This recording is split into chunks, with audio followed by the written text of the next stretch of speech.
หมอยสูงค่ะเมื่อในเป็นวันที่1เดือนธันวาคมที่4ปี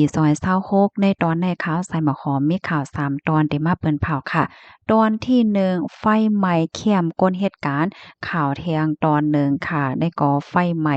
ก้าไหนอ้อข่าวเที่ยงตอนหนึ่งทบหันขับโตก้นคอก้าก้อนหนึ่งที่เมืองกึ๋งเจ็มจื้อในค่ะอ่อนดังเปิ้นได้ได้กอเข้ามาถ่อมด้วยข่าวโคในค่ะเพไฟเนาะเมื่อวันที่31เดือนธันวาคมที่3ปี2026กินข้าวย่ำ6ค่ำ 4โมงปลาย40นาทีในไล่เกิดขึ้นเปิงเป็นไฟไหม้แคมป์ก้นเหตุการณ์ดี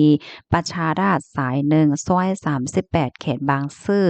ดีอันเป็นนั่นค่ะมันเป็นไว้เฮิรน2หลังเป็นเฮิรน2จันเฮ็ดจังได๋คะนะคองลือในได้ก็ได้มีอยู่หมอก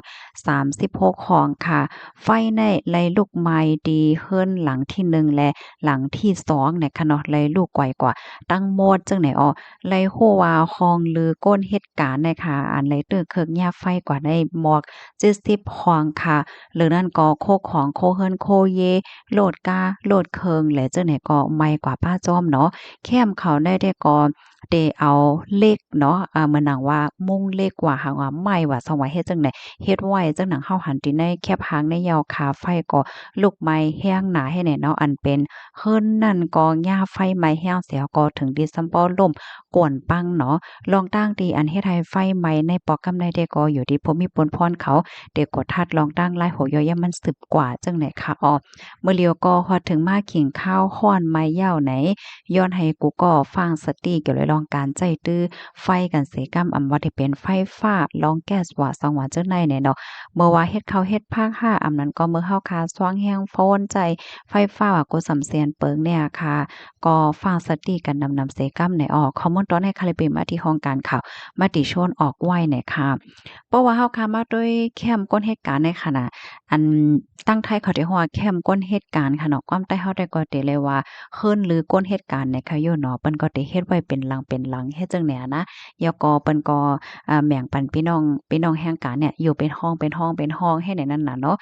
ยามไฟไหม้กว่าจั่งใดก็เลยรับพรต้มยอนตั้งนำก็เป็นแจมหลีจ้อมเนี่ยนะ ลูกดีข่าวเงาโหนในเสแลกำในเฮาค่ะมาถ่อมด้วยข่าวเงาแทงตอนหนึ่งค่ะอันนี้ก็เพไฟเนี่ยอ้อม ไฟไหม้ก้าวอะเนี่ยเมื่อวันที่31เดือนธันวาคมที่3ปี2026คงปลีกเมืองลพบุรีและรับถึงลาดวาก้าลำหนึ่งไฟไหม้ค่ะลองได้เป็นกว่าดีหิมเส้นตั้งวานเขาหนิบหมู่ที่7เอิงท่าศาลาเจาเว้งเมืองเจดอนลพบุรีค่ะเพราะว่าไรรับถึงลาเสียก็เลยกว่ากดทัดด้วยเนี่ยก็ฮบทั่วผันกา BMW ในขนาดที่เรียกว่าเป็นกาเซียนหลีนั่นน่ะเนาะไฟในตึกลุกไหม้อยู่เฮ็ดจังได๋ ไล่ฮู้ว่าการลำไหนขาใจน้ำมันเบนซินและตั้งแก๊ส LPG เนี่ยอ้อก้นคอก้าเนี่ยก็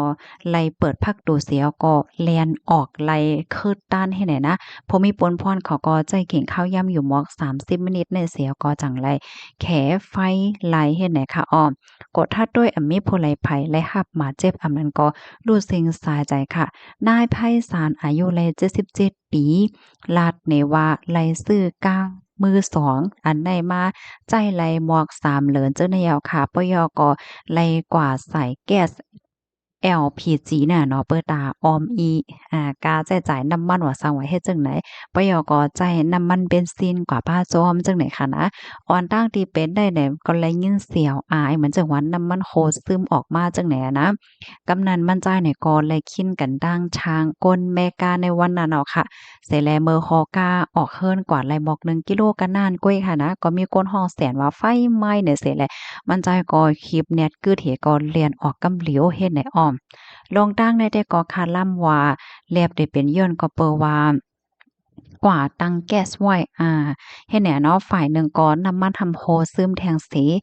ฝ่ายหนึ่งก็ฟิงฟ้าก็ซ้ำฮ้อนไม้แห้งหนาอาล่าแลถึงตีเป็นไฟลุกไหม้ในปอกกำไนจังไหนคะค่ะข้อมูลตอนในข่าวเนี่ยก็เลยเป็นมาที่ห้องการข่าว Workpoint ต่างไว้เนี่ยค่ะในก็หลีฟังได้แต่ค่ะนะพี่น้องเฮาค่ะอันก้าที่เมืองเฮาจังไหนคะโลจ่องเปิ้นใส่แก๊สกันค่ะอันในข่าวยามหันการนำมานั่งมังก้อค่ะเนาะเปิดตาเตแป้งใจจ่ายเงิน การดำมันว่าสังว่าในเปิ้นก็ใส่แก๊สค่ะนะเปิ้นเอาแก๊สน่ะใส่ดังหลังมันว่าสังว่าเฮ็ดจังได๋นั่นน่ะเนาะก้อยกะว่าสังถูกก็ซ้ำจังเป็นเพอันว่านั้นยอค่ะลูกดีข้าวเงาโหในเสแลกำในฮอกค่ะมาถ่อมด้วยข้าวเงาเที่ยงตอนหนึ่งตีเมืองเกิงไหนเอาไหนทบหันขับโตก้นฮอก้าก้อนหนึ่งในเจเวงเมืองกึ๋งมีก้นทบหันขับโตก้นฮอก้าต่างใหม่ก้อนหนึ่งอันนอนลุสิงสาใจไหวขิมก้าต่างไม่เปลี่ยนตีในเถิน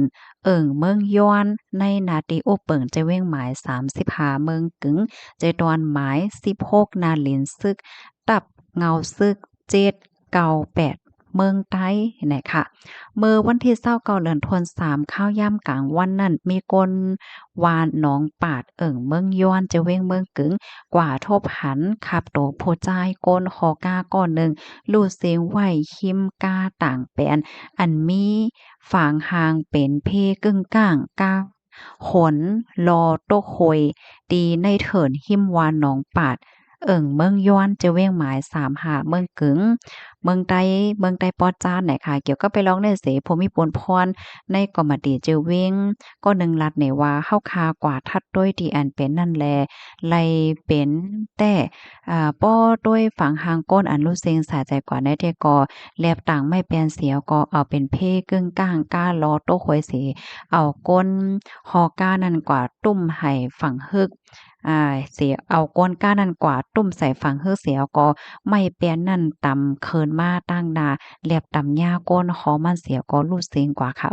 ก้นหอก้านในแลบรูดเสียงกำเหลียวค่ะนะแลบลูกเนอกาเสียก็ลงเนอลิ้นเฮ็ดจังไหนค่ะแลบรูดเสียงหึงย่อม2-3วงยาวค่ะไลหันลงพาตรงไว้เสลามไว้ได้ก็แลเป็นพี่น้องเจ้ามารนังฮือเดไลโคข้อมูลอันแต่เหลือเสได้แต่ก่อนไหนตึกคัดใจจอบด้วยอยู่ว่าไหน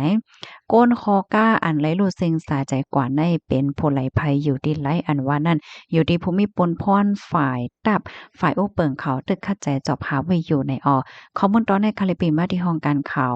SPP Info ต่างไว้ว่าไหนค่ะค่ะยินจมโบก็ที่รับถอมปันแห้งค่ะเนาะรับถอมยาวหันถึงจังหือพองข้อไรต้อนไรที่ว่าแตกแรงจังหือเนี่ยก็ต้องถามมาไรอำนั้นก็เพิ่มเทียมข้อมูลมาไรค่ะเนาะหมายสูงค่ะ